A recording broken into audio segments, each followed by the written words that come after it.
আজকে একটু সকাল সকাল কাজে বেরোলাম। একটা কাজ আছে বিধাননগরে কাজটা করে আজকে মোটামুটি 10টার মধ্যে বাড়ি ঢোকার একটা প্ল্যান আছে। তো সকাল সকাল বেরিয়ে পড়লাম গাড়ি স্টার্ট দিয়ে। সকালবেলা তো একবার পুরো রানিং করতে হয় ফিউল মোটরটাকে, তারপরে গাড়িটাকে স্টার্ট করতে হয়। গাড়িটা স্টার্ট করে নিলাম। মিটারটা এবার 0 করে দেবো প্রত্যেক দিনের মতো। ফুল ট্যাঙ্কি তেল ছিল এক দাগ, এখনই কমে গেল। এখনও 727 কিলোমিটার চলা তেল আছে গাড়িতে। সকাল সকাল তো বাড়ি থেকে বেরিয়ে গেলাম, জানি না কীভাবে যাই। এখন আমাদের বাড়ির ভেতরের রাস্তা থেকে মেন রোডের দিকে যাচ্ছি আস্তে আস্তে। এখানে যাত্রী সাথী আর উবেরটাকে খুলে দিয়েছি, দেখা যাক। মেন রোডে গিয়ে কিছুক্ষণ দাঁড়াবো। ভেতরের দিকটা থেকেও বুকিং আসে, কিন্তু বাড়ি থেকে বেরিয়ে মেন রোডে গিয়ে দাঁড়ানোটাই বেটার। তো মেন রোডে গিয়ে দাঁড়াবো।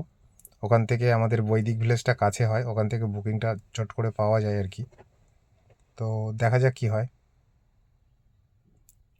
একটা পেট্রোল পাম্প থেকে জল নেবো, বাড়ি থেকে জল নিতে ভুলে গেছি। ফার্স্ট পিক আপ ঢুকে গেছে, যাই এখন বৈদিক ভিলেজ থেকে। এই যে বৈদিকের 1 নম্বর গেট এন্টার করলাম বৈদিকের ভেতরে। এটা 1 নম্বর গেট দিয়ে যাব কাস্টমারের লোকেশানে।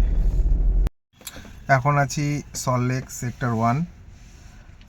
সকাল থেকে বুকিং করছিলাম, 2-3টে হয়েছে। যাই হোক, মোটামুটি ভালোই চলছে মার্কেট। রেটটা একটু কম আছে, একটু দেখে শুনে ধরতে হচ্ছে বুকিংগুলো।